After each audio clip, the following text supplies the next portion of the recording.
What is going on, Earth 2 enthusiast, novice, and everyone in between?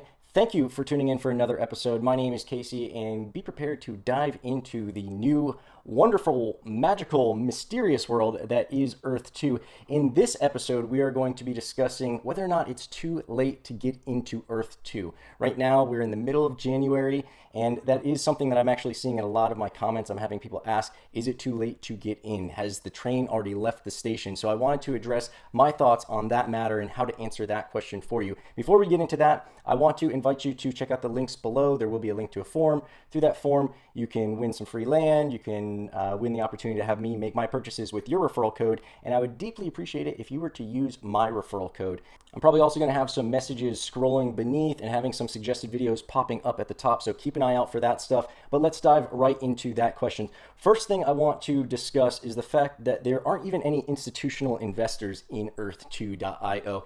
Furthermore, I don't even think there's whispers of institutional investors diving into Earth2.io yet. So that is one indicator that it is definitely still very early in the game. I remember back in 2016, I was in a cryptocurrency chat group, and somebody asked, and I thought this answer was very good, but somebody asked basically, is it too late for me to invest in cryptocurrency? I think they may have been asking specifically about Bitcoin.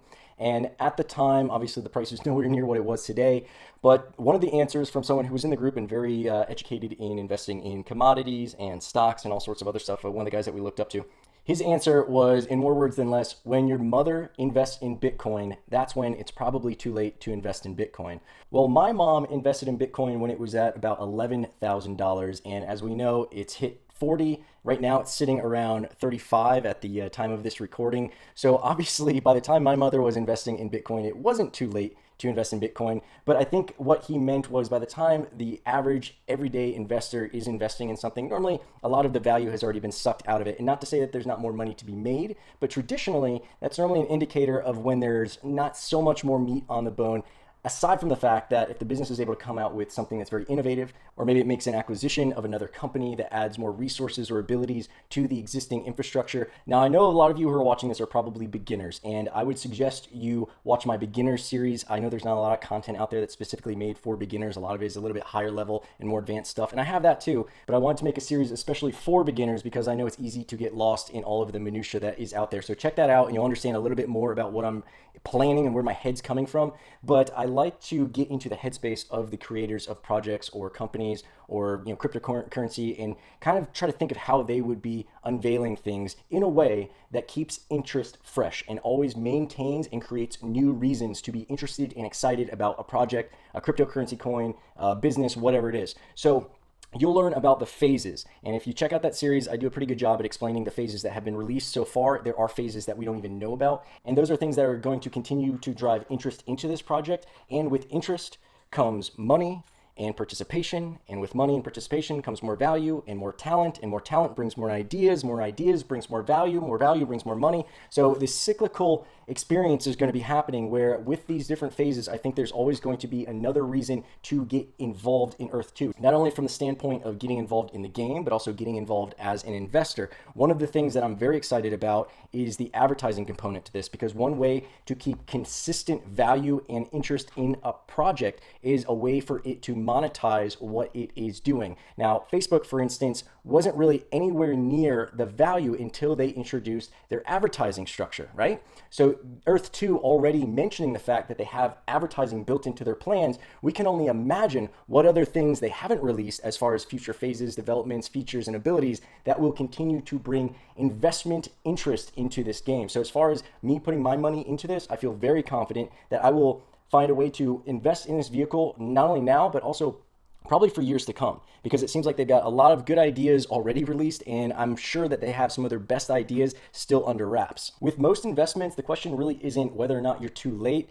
It's whether or not you can find a position or an opportunity to still take advantage of. Tesla is ridiculously high. Bitcoin is ridiculously high. Is there still an upside potential to either one of those or both of those? Yes, there definitely is. With Earth 2 specifically, there is still so much opportunity in the available land. Even once everything's been bought up, even once every single tile has been bought up, there's still going to be opportunity to invest and make money and definitely have a significantly healthier ROI than what you could find in a lot of conventional places where you'd be putting your money. But the fact that there's there's still an abundance of Class 1 tiles available is phenomenal. And again, for you noobs, sorry that I'm not going to go into too much detail. I do a great job, again, in that series, so check out that series, and I'll explain classes and phases and all sorts of other reasons why there's going to be continual excitement and interest in this project. But at the time of this recording, not only are we still in phase 1, but we still have so much Class 1 land available, and that is the most valuable land that will be available, that there's an abundance of reasons why I'm still very optimistic on my investment in Earth2. Now, there's also still tons of resources, so even as we get into Class 2 and Class 3, things are only going to get more exciting once we get into phase 2 and phase 3, because now resources become that new component, a new way to make money and build your portfolio within Earth2. Then even once all the resources theoretically are bought up, if we ever get to that point, they've also indicated that there's going to be an ability to terraform and change the type of land you have to get other resources that it doesn't currently have. As I said before, I think they've got some great brains behind the wheel. I think they've got a lot of good ideas to not only continually create, but also maintain interest in this project. Imagine if some of the best developments haven't even been mentioned yet. Imagine if some of their most ingenious ideas haven't even been shared publicly yet. They've literally mentioned that there are additional phases that they are not disclosing right now. There are other features and abilities that we haven't even got a hint as to what's to come. We can speculate. There's a lot of great ideas floating around, but they haven't officially mentioned any of it. And I think a lot of these things will only continue to drive interest into this project. And again, interest, money, value, ideas, more experience, all this stuff comes together. It's all a cycle. So as long as they're able to maintain that and constantly have a reason to keep people coming towards this, I think it's a very safe idea to be parking a little bit of your money. Again, never more than you can afford to lose, because just like any investment, there's always some risk associated with it. But I think what's really exciting is the eventual economies that they intend to create within Earth2. Once they have several economies in Earth2 and it basically sustains itself with the ability to have people who are making a full-time living there, they're probably going to have, their own businesses that exist just within Earth2. And they've already mentioned a couple of them being the resources and trading land, the income tax, and all that other jazz. Once we get to that point, I think it'll be pretty close to self-sustaining as far as interest and continual investments in the project. Again, never invest more than you can afford to lose. As excited as I am about this, I'm still not, putting my rent into this project. This does have a timeline associated with it, so this isn't something that's going to explode overnight, even though there is a lot of interest in a phenomenal amount of growth going into it right now. This is still something that you want to exercise some caution with. Do your research. Start with the video series that I mentioned before if you're very new to it.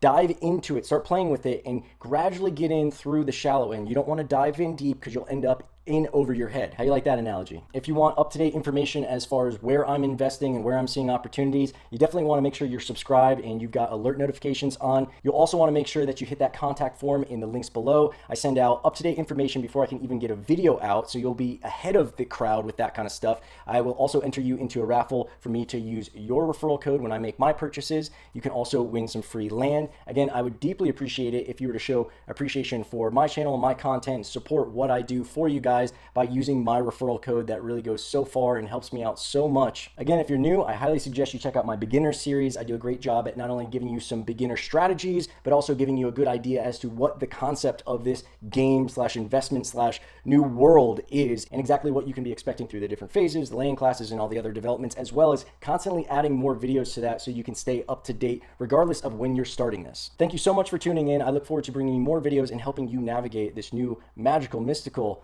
miraculous world of Earth 2.